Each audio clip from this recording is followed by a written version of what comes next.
Hello, friends. Welcome to the interactive video series once again. Today, I have a very special guest, Mr. Ketul Sakhpara, the CFA and founder of BayFort Capital. He comes with 25 plus years of fund management experience.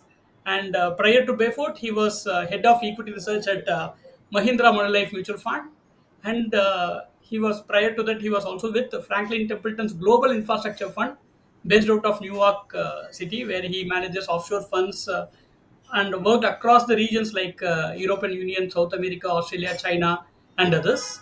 And prior to this, he was also a founding member of Tudor Pickers Long Short Equity Hedge Fund in New York, focusing on US equities. The fund beats CSHF index for all periods. And with this small introduction, let me welcome Mr. Ketul to the show. Hi, thank you, Mr. Venkatramana. It's a pleasure to be on your show. Yeah, same here, Mr. Ketul. And let me directly get into the product. Mr. Ketul is managing the international equity investments, which is spread across the globe. And my first question to you, sir, on this international investment platform, you have a mandate of 70% in US and 30% in the other parts of the globe. Can I understand why is that diversification with more focus on US? Can you elaborate? Absolutely. So, if you look at the global market capitalization of all the listed stocks in the world, you will see that about 50 to 55% total market cap is in the US, anyways. So, for any global fund, you have to maintain 50 to 55% of your total market cap in the US. Now, having said that, we also focus on disruptive and innovative companies only. We don't invest in your typical, say, JP Morgan, Citibank, or your General Motors, Ford, or Coke or Pepsi. So if you Yeah. eliminate all of those type of investments and their market cap, the US total market cap in these innovative and disruptive sectors will be more than 80%.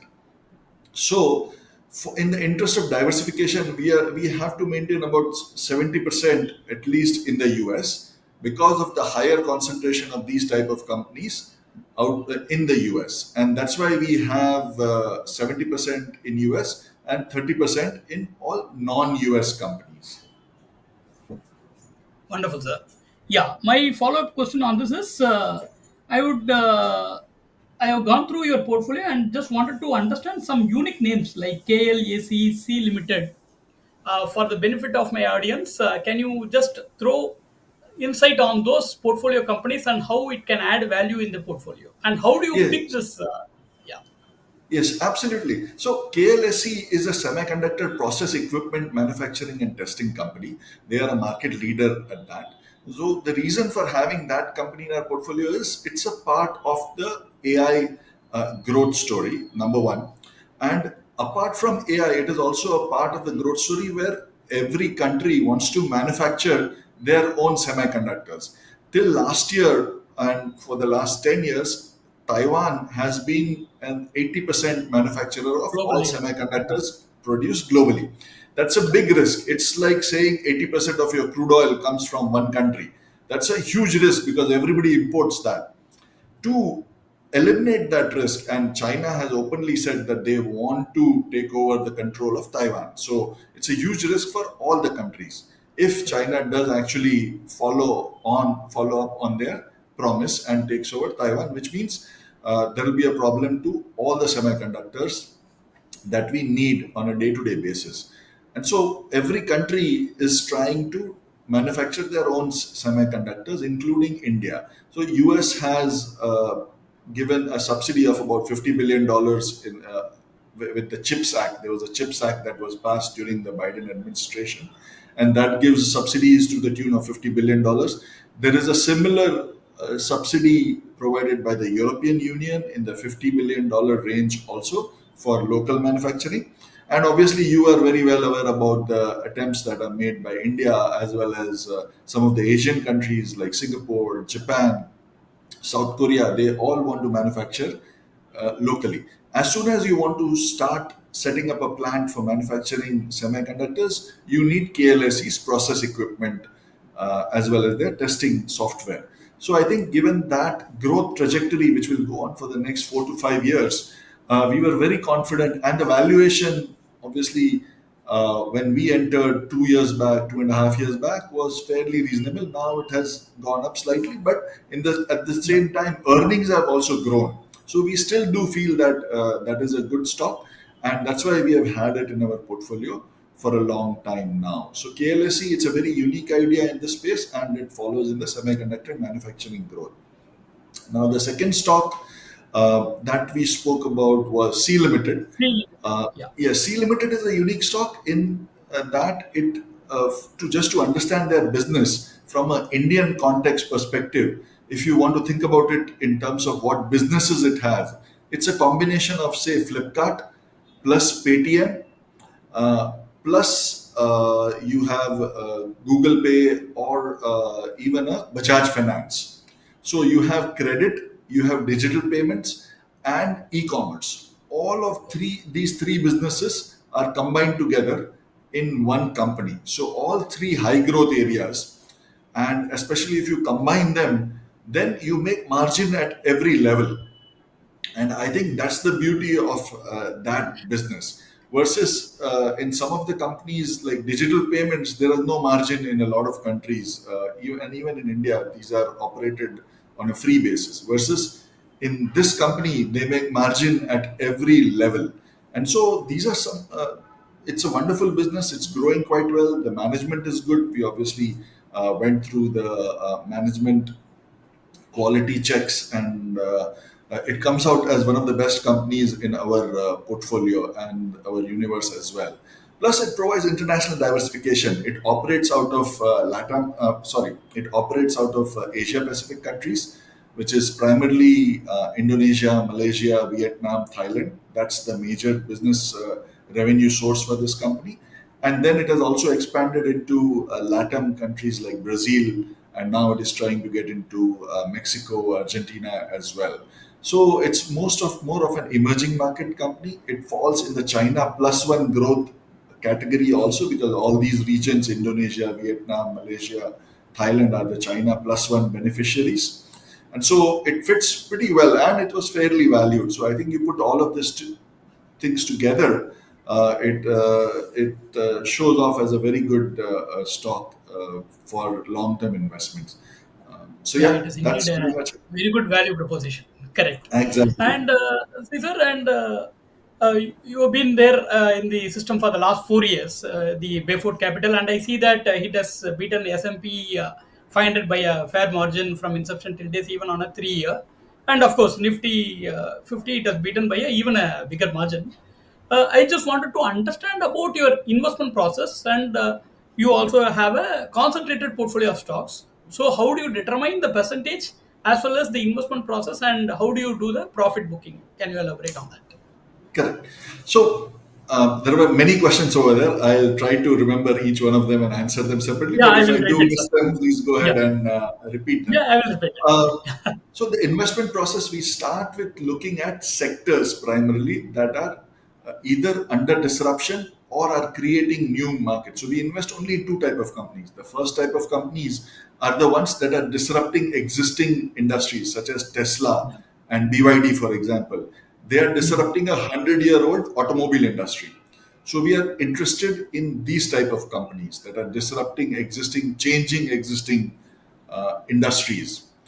And it could be automobile, it could be any other industry where there is newcomers are disrupting the existing way of doing business. And so we'll invest in those type of companies. The second type of companies we are investing in are primarily innovative companies that are creating new industries, new customers, new market segments that did not exist 5 years back, for example.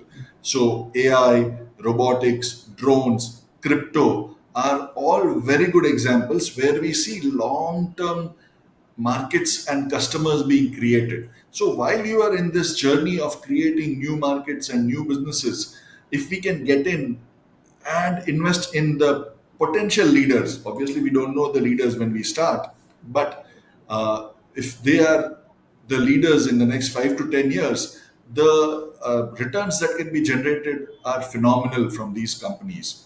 And so that is why those are the only two type of businesses that we focus on.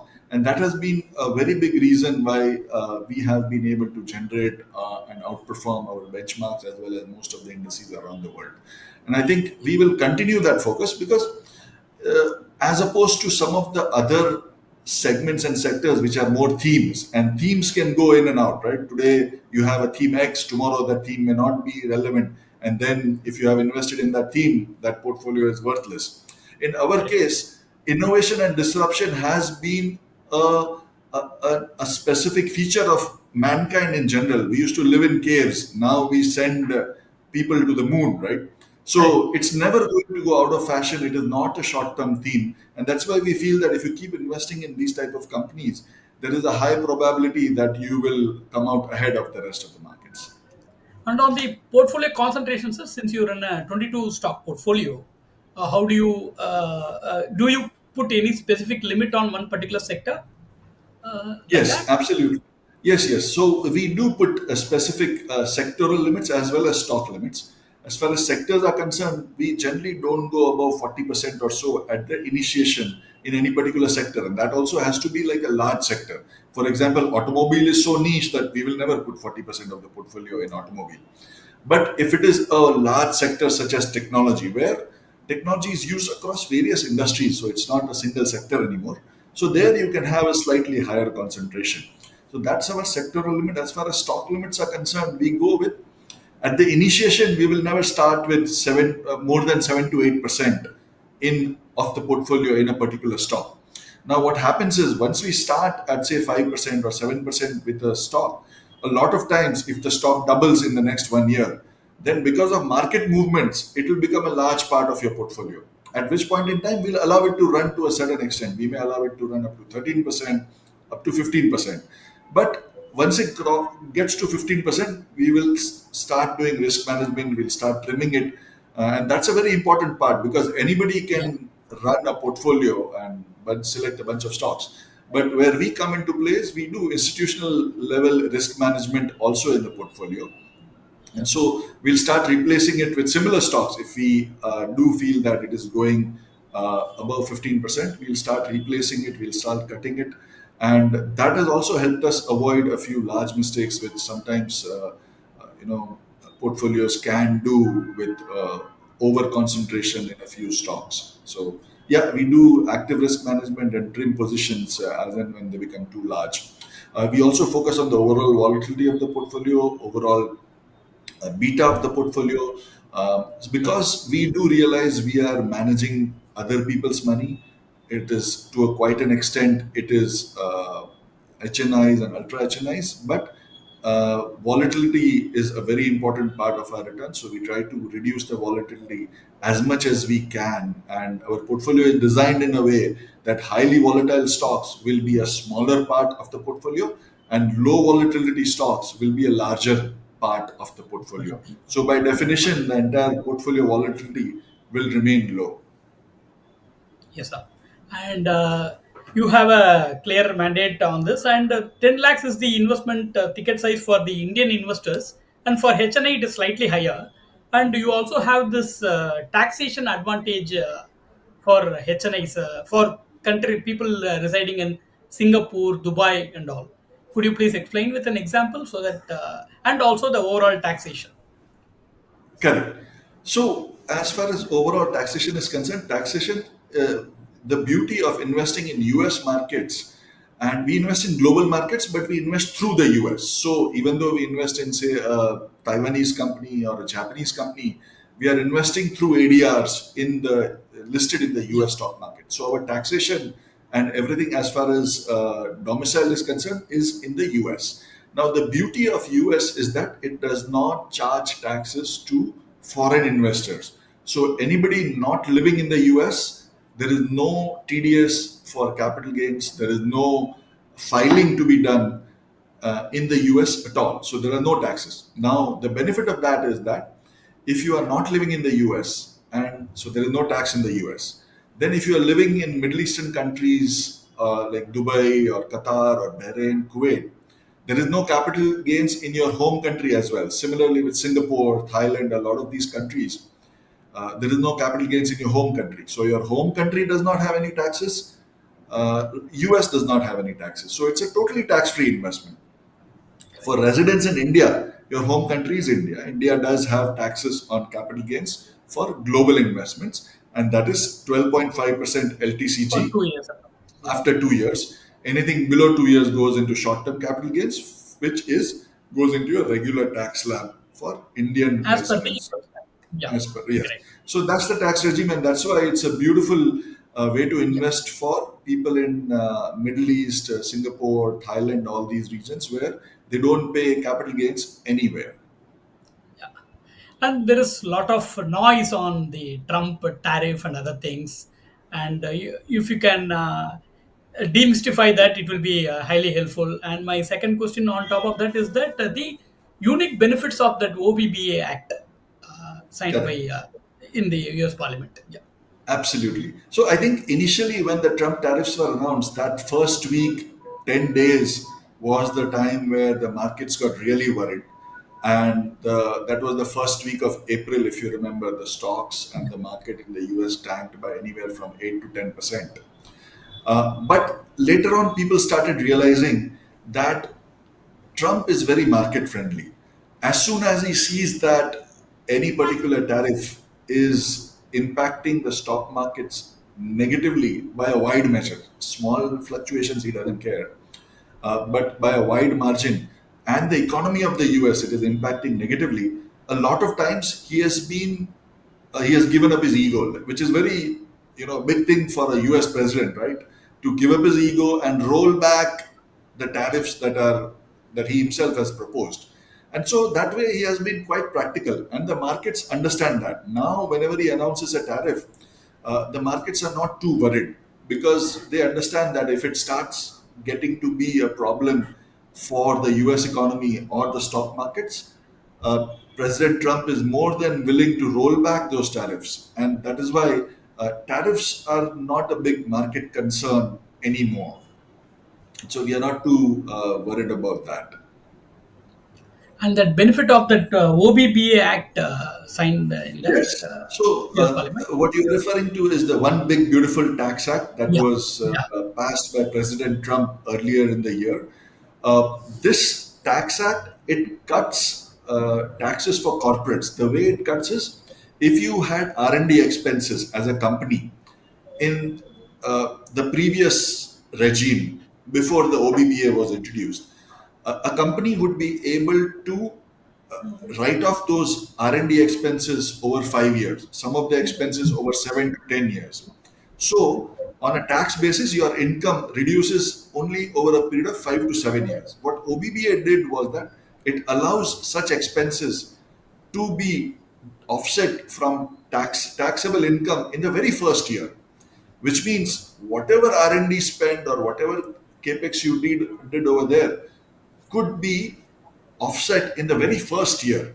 So it gives a lot of these companies additional tax benefits and cash flow from that taxes, and to the tune of 33% of their cash flows. For example, for Google, we expect that they generally generate about $75 billion of cash flow in a year. In the first year, their benefit from OBBA, the tax cut, is $25 billion. So it's about 33% of their annual cash flow will be generated from the tax cut itself in the very first year, right? So that's a huge benefit. And for some companies, it is 33%, for some companies, it is 20%, but it's in that range, say 20 to 33% is the additional cash flow in the very first year. And so that's a huge tailwind to the stock markets because whatever the additional tax benefits that are received by these companies, they will either spend it on software or more R&D, buying more hardware, buying, hiring more people maybe. And so that is immediately useful for these companies, and that's a direct cash flow benefit. So you can't deny that. So that's a huge tailwind to the stock markets also. Correct. That's a wonderful way of putting it across. And this international diversification is very much possible now with your platform. And we expect the investors to hold for 3 years. And for any action done by the fund manager, will the investor will have to pay any tax on that? Yes, these are separately managed accounts. So the account is in the name of the investor. The stocks are held in the name of the investor. So, and whenever we any trading is done in that account, it goes to the investor's account only, and that is why any trading that is done before 2 years, in less than two Yeah. years, the taxes will be applicable for as short-term capital gains for Indian residents, and that the gains from there will go to the in your regular tax bracket. Now, one thing to be noted over here is that whenever there is any trading done, it's not only for booking profits, you do book losses also a lot of times. And so the net is what will apply. It's not just profits, but the losses also are traded a lot of times. And so the Yep. net effect of that at the end of the year is applied in your Yes, sir. short term or long term capital gains. Yes, sir. So it's a And very negligible part of our, it's a very small part of our total small returns part, in spite of because running a concentrated portfolio. yes, because we don't trade as much, and whenever we trade, it's a combination of gains and losses, obviously. So the net impact on taxes is not huge. Wonderful, sir. Could you please explain about your team and the different analysts behind it for the benefit of my Yes, audience? yes, absolutely. So we have a team of 9 people, out of which six of them are on the operations and sales and marketing side. Three of us are on the research side, and our team has a combination of experiences in finance with the likes of MBA finance and CFAs, and on the engineering side as well. So that also gives us an edge in selecting disruptive and innovative companies because our team has a combination of engineering experience as well as finance experience. And not only education wise, people have worked in the engineering field for a long time. And so that gives us the confidence of having set up a concentrated position also. Because a lot of times when we take say 7%, 8% of the portfolio in a single stock, we need to have that conviction that we will the chances of us being wrong are very low. So our research process incorporates that research where we understand the fundamentals of the business, the industry from the bottom up, like you are running that business yourself. And only then we can get the level of confidence to put 7% in a single stock, and that is what has really helped us. So that is our team overall, and we continue to add to our team on a periodic basis too. Wonderful, wonderful, sir. And any final comments which you would like to pass it on to my investors about the value proposition of investing in international equity? Whereas now, where many of the mutual funds have crossed their ceiling limit, where investors could not participate in this, and this is a wonderful platform. Even though I understand it comes with a 10 lakh, but you could you please share the opportunity and the racial behind it? Absolutely. So yeah, I think as far as global investing is concerned, what we are saying is that this is not an instead of Indian investing. You are living in India. You should invest 65-70% of your wealth in India only. There's no doubt about that. But now, as your equity portfolio is growing, one should consider diversifying a little bit outside of India. And you don't have to start with 35% of your portfolio on day one. You can start with 5%, you can start with 10% of your portfolio and diversify it outside of India so that you are not locked into a single market.